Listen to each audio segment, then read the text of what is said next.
এই কুলাঙ্গার জাফর ইকবাল যে অবমাননা করেছে, এই মুহূর্তে আমরা আপনাদের ইলেকট্রনিক মিডিয়ার মাধ্যমে আমরা তার কঠোর ভাবে তার নিন্দা এবং আচ্ছা ভাই, উনি কি বলেছিলেন কটূক্তিটা?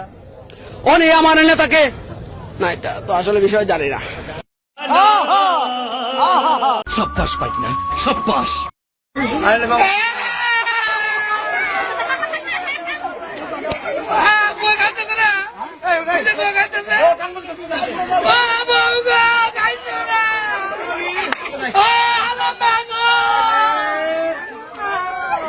বোকা লোক, পাগল ছাগল লোক, কথা বলতে পারে, কথা আটকে যায়, ম্যায় ম্যায় ম্যায় ম্যায় করে গায়ে।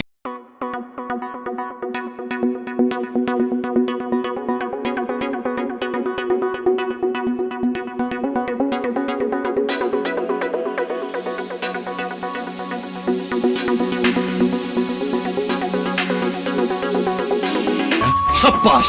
কি একটুও কষ্ট হয় না? আরে ও কলিজা, তোমার কি একটুও কষ্ট হয় না যে তুমি সকাল বিকাল আমারে কলিজা কলিজা কইয়া ডাক দিতা, আর আজকে সেই তুমি আমারে ছাইরা গেছো গা। পোড়া কলিজাটা বন্ধু আজও জ্বলে রে, সেই পোড়া কলিজাটা নিয়া পথে ঘুরি রে, কি ব্যথায় দিন কাটে আমার কেউ জানে না রে, তুই ছাড়া দুনিয়াটা। হ্যাঁ, থালা সাজিয়ে রেখেছো, কেউ খাবার দিচ্ছে না, কষ্ট হচ্ছে না? হ্যাঁ, খুব কষ্ট হচ্ছে বলো। থালা দিয়ে দিয়েছে, খাবার দিচ্ছে না, শোনা গো আমার।